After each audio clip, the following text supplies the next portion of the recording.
Hey guys, Mr. Dumont here, and I just wanted to jump in and let you know kind of what we've been doing the first couple weeks of school.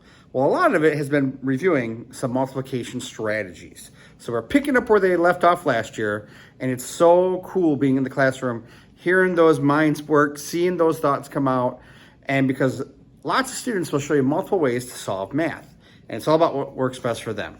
Now, if you're old like me, you're probably going to do the standard algorithm on this one, okay?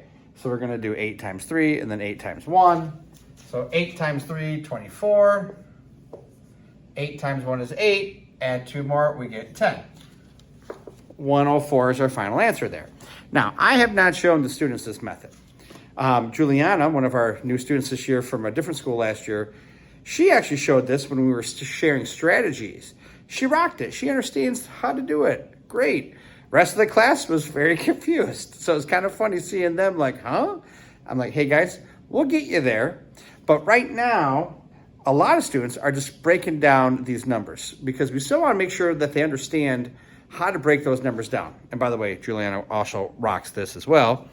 So instead, actually I'll leave it right here, that 13, we're going to break it into 10 and 3 because that's what 13 really is, right? So if we have 13 times 8, I'm going to break 13 into 10 and 3.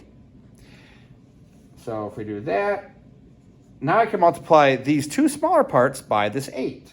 So 10 times 8 and 3 times 8. And this week, we've even been talking about adding parentheses to show us where we need to kind of focus here, right? We have to do that, we got to do that, and then we add these two together.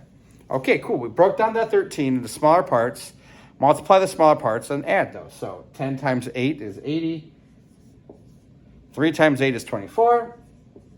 Add them together and we get 104.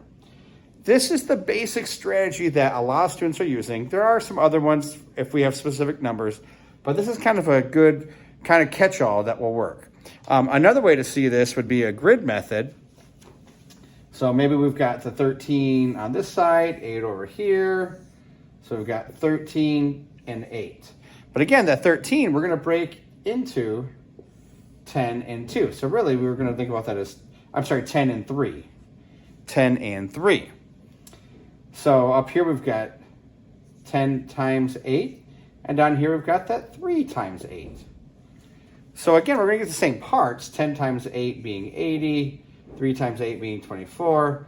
Add them together, and we still get 104.